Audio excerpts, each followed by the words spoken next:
This gentleman is a very unique man. This, I think I could say in the world of chips, certainly, but in the world pretty much of business, nobody's done what he's done.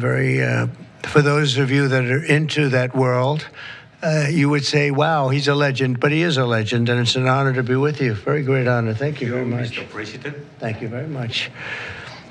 Welcoming from TSMC, which is the biggest there is at a level that you can't even calculate, frankly. CC Wei to the White House for a very historic announcement. This is a tremendous thing for our country and hopefully for his company. We're also pleased to be joined by Commerce Secretary Howard Lutnick and White House AI and the crypto czar David Sachs, another two very highly respected people. It's great to have you guys involved. And David, thank you very much for coming on. David is sort of the king of intellect in that world. We have some good people. Today, Taiwan Semiconductor is announcing that they will be investing at least $100 billion in new capital in the United States over the next short period of time to build state-of-the-art semiconductor manufacturing facilities. I think mostly it's going to be in Arizona, which is what I understand, which is a great state. I like it because I won it, but I won most of them, actually. But we won it, and we won it big. The most powerful AI chips in the world will be made right here in America, and it'll be a big percentage of the chips made by his company. But as you know, they're based mostly in Taiwan, and they're far and away the biggest. There's nobody even close. This $100 billion in new investment will go into building 5 cutting-edge fabrication facilities in the great state that we just discussed, Arizona, and will create thousands of jobs, many thousands of jobs, and they're high-paying jobs. In total, today's announcement brings Taiwan Semiconductor investments to about $165 billion they've started already. Among the largest new foreign direct investments in the United States, Apple, as you know, made a big announcement last week of $500 billion, and we have some others that have announced. We have many that want to announce, but I don't have time to do all of these announcements, I tell you. But for you, I'm doing the announcement. Thank you. This will create hundreds of billions of dollars in economic activity and boost America's dominance in artificial intelligence and beyond. Semiconductors are the backbone of the 21st century economy, and really, without the semiconductors, there is no economy. Powering everything from AI to automobiles to advanced manufacturing, and we must be able to build the chips and semiconductors that we need right here in American factories with American skill and American labor. And that's exactly what we're doing. As you know, Taiwan pretty much has a monopoly on that market. And I think pretty much is not a term that's even appropriate. They do have a monopoly. And this is a tremendous move by the most powerful company in the world. It's a matter of economic security. It's also a matter of national security for us. And at the same time, Mr. Wei will be able to diversify and have his a tremendous presence in another place, and a very safe place. And I want to thank Taiwan Semiconductor for doing the announcement. And I'd like to ask Mr. Wei to say a few words, if you might. And I'd also like to ask Howard and David, you can say a couple of words, but maybe you should go first, because right now he's the most important man in the room. I'm sorry, fellas. Please. Thank you very much. Thank you. Great honor. Mr. President. Thank you. I'm a little bit nervous, so I have to pull out my piece of paper.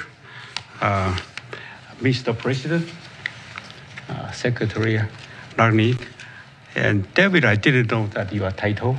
But, okay. First, I want to say thank you to Mr. President to give me this opportunity to announce our big project in the U.S. TSMC is the world's largest chip manufacturing, funded by Dr. Morris Chang in 1987. It's now at the forefront of semiconductor technology, supporting AI advancement and industry growth. In fact, I would like to wind back the time that in 2020, we have to thank President Trump's vision and his support. So TSMC start the journey of establishing the advanced chip manufacturing in Arizona. And now, let me proudly say, now the vision become reality. In Phoenix, Arizona, with 3,000 employees, we are producing the most advanced chip made on U.S. soil. With the success of our first fab, so we are now very happy to announce we are going to invest additional $100 billion in addition to our current $65 billion investment in Arizona. We are going to build 3 more new fabs after we promised 3 fabs already, and another 2 very advanced packaging fab, and most important, R&D center also in Arizona. For this, all the investment, $165 billion, is going to create thousands of high-paid jobs, as the president just announced. And we are, most important, actually, we are going to produce many AI chips. We are going to produce many chips to support the AI progress and to support the smartphones progress. And again, with that, I want to thank President Trump again for his support. In addition, I also want to thank my customers in the U.S., such as Apple, NVIDIA, AMD, Qualcomm, Broadcom. They all support TSMC's manufacturing in the U.S. Without their support, we probably cannot make it through. So again, I want to thank them. Also, I'd like to thank the TSMC's employee. Without their effort, we just cannot make it today. That's all I want to say, and thank you. Thank you. That's good. Thank you very much. Howard, please, David. Sure. Thank you. So I'm thrilled to be here today because President Trump has made it a fundamental objective to bring semiconductor chip manufacturing home to America. Under the Biden administration, TSMC received a $6 billion grant, and that encouraged them to build $65 billion. So America gave TSMC 10% of the money to build here. And now you're seeing the power of Donald Trump's presidency, because TSMC, the greatest manufacturer of chips in the world, is coming to America with a $100 billion investment. And of course, that is backed by the fact that they can come here because they can avoid paying tariffs. So the idea is come to America, build greatness in America, build for the American customers, the Apple, NVIDIA, that whole list that Chairman Wei gave in order to bring production to America. So we're really, really excited. This continues the most incredible path you've ever seen in these first weeks and months of the Trump administration of incredible manufacturing coming to America. The keys that the president has called out are coming here. They're coming here in huge size because they want to be in the greatest market in the world, and they want to avoid the tariffs that if they're not here, they'd have to suffer. So I want to congratulate CC Wei for bringing in this incredible $100 billion investment, but it's on the shoulders of our President Donald Trump, which is why he's coming. So thank you. Thank you. David? Thank you, sir. Well, the products that TSMC makes are literally the most important products in the world. I mean, these advanced chips power everything. They power AI, they power your phone, they power your cars. And without them, the whole modern economy would stop, but they're not made in the United States. So for TSMC to move here is a huge, huge development, and we owe that to President Trump's leadership on the economy and Secretary Lutnick as well. And CC, thank you for coming here. Thank you. Yeah. Thank you, Dan. So thank you very much. A big percentage of chips with this investment will be made now, a big percentage. Worldwide, we had very little, almost none. We used to have a lot with Intel, but we had very little. And we'll be at close to 40% of the market with this transaction and a couple of others that we're doing. That's a tremendous leap, like a leap that nobody would have really said was possible. So I just want to thank you all for being here. If you want a couple of questions, ideally on this subject, yes. Please. Number of jobs that will be great. He said you're probably talking about 20, 25,000 jobs, but it'll get bigger and bigger with time. Knowing this gentleman, it'll get bigger and bigger. There'll be no stopping him. Mr. President, yeah, Brian, go ahead. In addition to the job, you talked about national security, and that's one thing I think a lot of Americans don't understand. Explain the national security aspect of this. Well, without the chips and semiconductors, nothing runs today. You can't buy a car without them. You can't get a radio, a television, you can't get anything. And we thought it was very important, obviously business-wise, but we thought even in terms of national security to have this large percentage of the chips, semiconductors, and other things that they make the most important product. And not a product that you can really copy. It takes years and years. You know, on the needle of a pin is total genius. I mean, they can put things...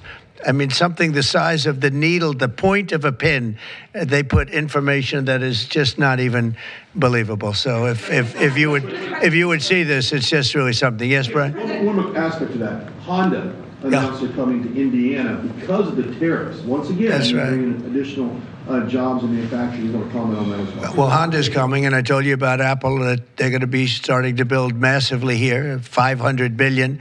And we have many other companies going to be announced, but we had many that have already announced. And no, it's going to be great. It's looking really strong. I don't think this country has ever seen anything like we're seeing right now. Now, the tariffs, as you know, will start a week earlier than the reciprocal, which is going to be on a couple of weeks earlier. Reciprocal tariffs start on April 2nd. And I wanted to make it April 1st, but I didn't want to go April Fool's Day because that costs a lot of money, but that one day. But so we're going April 2nd. But very importantly, tomorrow tariffs 25% on Canada and 25% on Mexico, and that'll start. So they're going to have a tariff. So what they have to do is build their car plants, frankly, and other things in the United States, in which case they have no tariffs. In other words, you build, and this is exactly what Mr. Wei is doing, by building here. Otherwise, they'll build, if they did them in Taiwan to send them here, they'll have 25% or 30% or 50% or whatever the number may be someday. It'll go only up. But by doing it here, he has no tariff, so he's way ahead of the game. And I would just say this to people in Canada or Mexico, if they're going to build car plants, the people that are doing them are much better off building here because we have the market. We're the market where they sell the most. And so I think it's going to be very exciting for the automobile companies, very exciting for, I can think of any, as an example, North Carolina, they had the great, I used to go there to buy furniture for hotels, and it's been wiped out. That business all went to other countries. And now it's all going to come back into North Carolina, the furniture manufacturing business, please. Is the Ukraine minerals deal now dead, or can it be revived? Well, I'll let you know. We're making a speech. You probably heard about it tomorrow night, so I'll let you know tomorrow night. But no, I don't think so. I think it's a great deal for us because, you know, Biden very, very foolishly, stupidly, frankly, gave $300 billion and $350 billion more accurately to a country to fight and to try and do things. And you know what happened? We get nothing. We get nothing. Just gave it. We could have rebuilt our entire U.S. Navy with $350 billion. Think of it, $350 billion. We could have rebuilt our U.S. Navy. So he gave it away as fast as the money could be gone. And what we're doing is getting that all back. and a lot more than that. And what we need, it's very important for this business that we're talking about here with chips and semiconductors and everything else, we need rare earths. And the deal we have is we have the finest rare earths that you can. Mr. President, what do you need to see from President Zelensky to restart these negotiations? Well, I just think he should be more appreciative because this country has stuck with them through thick and thin. We've given them much more than Europe, and Europe should have given more than us because, as you know, that's right there. That's the border. This country really was like the fence on the border. It was very important to Europe, and I'm not knocking Europe. I'm saying that they were a lot smarter than Joe Biden because Joe Biden didn't have a clue. He just gave money hand over fist, and they should have been able to equalize with us. In other words, if we gave $1, they should have given. Well, we gave $350 billion. They probably gave 100, but on top of it all, they get their money back because they're doing it in the form of a loan, and it's a secured loan. So when I saw that, which I've known about for a little while, I said it's time for us to be smart. At the same time, it's great for them because they get us in the country taking the rare earth, which is going to fuel this big engine, and especially the engine that we've in a very short time created. And we get something, and we're there. We have a presence there. With all of that being said, I want one thing to happen. I want all of those young people to stop being killed. They're being killed by the thousands every single week. Last week, 2,700 were killed. 2,700 young, in this case, just about all young boys from Ukraine and from Russia. And that's not young people from the United States, but it's on a human basis. I want to see it stop. The money is one thing, but the death. And they're losing thousands of soldiers a week. And that's not including the people that get killed every time a town goes down or a missile goes into a town. And I want to see it stop. Yes. Are you considering canceling military aid to Ukraine? And can we get a reaction to what the Prime Minister said, that your administration is bringing U.S. worldview in alignment with Moscow's? So this is a deal that should have never happened. This is a deal that would have never happened. And it didn't happen for 4 years. It didn't happen. It was never even close to happening. If I were president, it would not have happened. And October 7th would not have happened in Israel.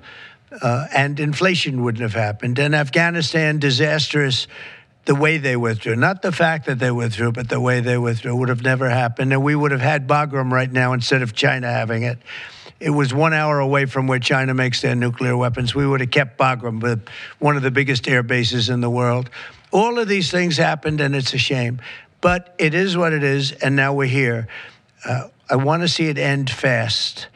I don't want to see this go on for years and years. Now, President Zelensky supposedly made a statement today in AP. I'm not a big fan of AP, so maybe it was an incorrect statement, but he said he thinks the war's going to go on for a long time.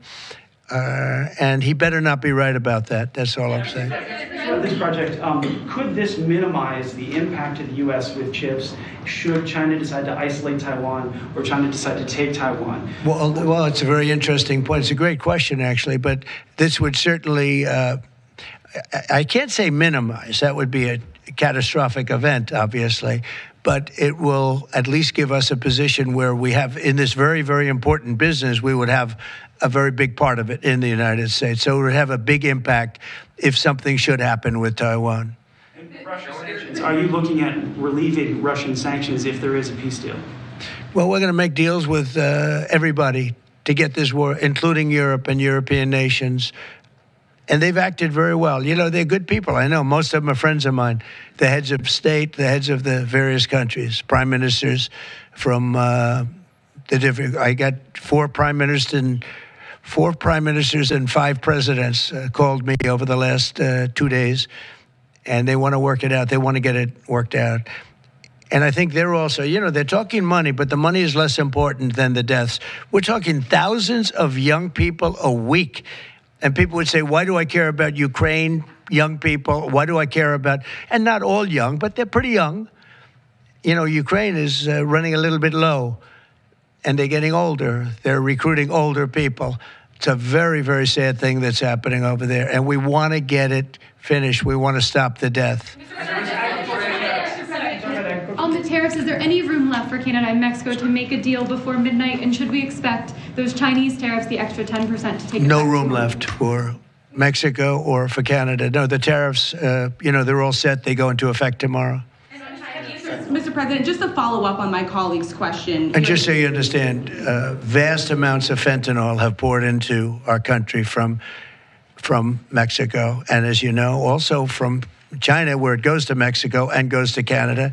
And China also had an additional 10, so it's 10 plus 10. And it comes in from Canada and it comes in from Mexico, and that's a very important thing to say. Yeah, please, go ahead. Have you decided if you're going to suspend military aid to Ukraine? Have you made that decision? Well, I haven't even talked about that right now. I mean, right now, we'll see what happens. A lot of things are happening right now as we speak. I mean, literally, as we speak, I could give you an answer and go back to my office, the beautiful Oval Office. I could go back into the Oval Office and find out that the answer is obsolete. It's like his business. It's obsolete. You come up with a new chip and it's obsolete about 2 minutes later, right? But that's what's good about his business. That's why he's the only one that's successful in it. But to follow up my colleague's question, from Russia saying that your foreign policy is largely in line with their vision, should that be concerning to Americans? Said what? Should that be concerning to Americans? Read the statement. That Russia says that your administration's foreign policy is, quote, largely in line with their vision. Well, I'll tell you what, I think it takes two to tango, and you're going to have to make a deal with Russia, and you're going to have to make a deal with Ukraine. You're going to have the assent, and you're going to have the consent from the European nations, because I think that's important, and from us.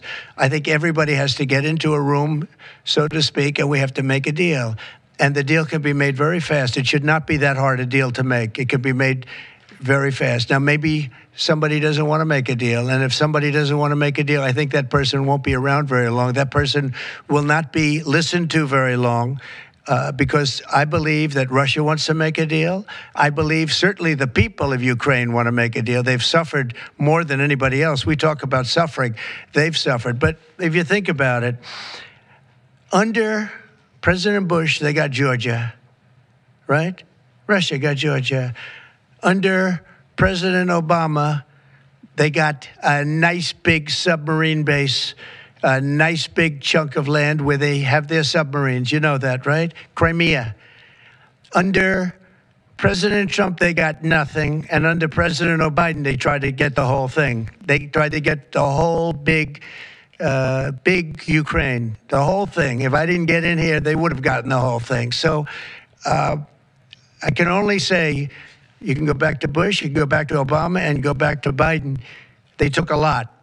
The only one they didn't get, you know what I gave them? I gave them anti-tank missiles. That's what I gave them. I gave them sanctions on Russia. I gave them javelins. You know the javelins? You know when they took out all those tanks? You know the tanks were heading to Kiev by the hundreds, and they were unstoppable. And I gave them javelins. So, you know, I really, Putin is the one that will tell you this has not been so good for them. The fact is that I just want fairness. I want fairness. But think of it. I gave Russia nothing except grief. I gave them nothing. I gave them sanctions and javelins. That's what I gave them. Obama gave them sheets, and you heard that statement before. It's a very famous. Trump gave them javelins, and Obama gave them sheets, and then they say how close I am to Russia. And let me tell you, we have to make a deal because there are a lot of people being killed that shouldn't be killed. But remember, Trump gave them nothing, and the other presidents gave them a lot. They gave them everything. Mr. President, on trade, you met with President Javier Milei at CPAC. He wants to sign a free trade agreement with the United States. Is that something that you would consider even with Argentina? I'll consider anything. And Argentina, I think he's great, by the way. I think he's a great leader. He's doing a great job. He's doing a fantastic job. Brought it back from oblivion. Yeah, we'll look at things. We're looking at the UK with things. It doesn't have to be tariffs, but tariffs are easy. They're fast. They're efficient. And they bring fairness. For instance, when people kill their their dollar, their equivalent of the dollar, whether it's the yuan or the yen in Japan or the yuan in China, when they drop them down, that puts us at a very unfair disadvantage. So all I have to do is say, Howard, we're going to have to raise the tariffs a little bit, because I've called President Xi, I've called the leaders of Japan to say you can't continue to reduce and break down your currency. You can't do it because it's unfair to us. It's very hard for us to make tractors, Caterpillar, here when Japan, China, and other places are killing their currency, meaning driving it down. So all of these things add up. And the way you solve it very easily is with tariffs, because when they do that, instead of having to make phone calls every day like I used to do with certain leaders, President Xi a little bit, a lot of phone calls, talking about the fact that they're lowering their yuan, they're lowering it down, and that makes it very, very hard for us. So this way I just say, look, let them do that, and we make up for it with the tariffs. But will you be speaking with Mexican President Claudia Sheinbaum about yeah, sure, I will. I have a lot of respect for her. Mr. President, tariff takes effect. It'll be 20% on China now. How high are you willing to go against China? Well, I can't say. It depends on what they do with their currency. It depends on what they do in terms of a retaliation, with some kind of an economic retaliation, which I don't think they're going to retaliate too much. Hey, look, the United States has been taken advantage of for 40 years. The United States has been a laughingstock for years and years. That's why this gentleman is built in Taiwan instead of building here. It would have been better if he built here. If we had a president that knew what they were doing, and we had a lot of them very bad on trade. Look, I'm a huge fan of Ronald Reagan, but he was bad on trade, very bad on trade. He allowed a lot of people, a lot of businesses to be taken. So I say that with due respect, because he was so great on other things, but he was bad on trade. We are setting records right now, records like nobody has ever seen before. When you have companies like this coming in, and almost 40% of their company in one signature is going to be devoted to what he does, which is one of the most important businesses in the world. That's an unbelievable thing. When Apple now is going to start building all of their plants here, all because of what we've done in terms of, it's not because he likes me or they like me. They don't probably like me at all. I don't know. I think he likes me a little bit at least. But you know what? It's the incentive we created, or the negative incentive. I mean, it's going to be very costly for people to take advantage of this country. They can't come in and steal our money and steal our jobs and take our factories and take our businesses and expect not to be punished. And they're being punished by tariffs. It's a very powerful weapon that politicians haven't used because they were either dishonest, stupid, or paid off in some other form. And now we're using them. Have you spoken with President Xi? Say it? Have you spoken with President Xi about this? I don't want to tell you that. Thank you very much, everybody. Thank you. Thank you very much. All right, you're just listening.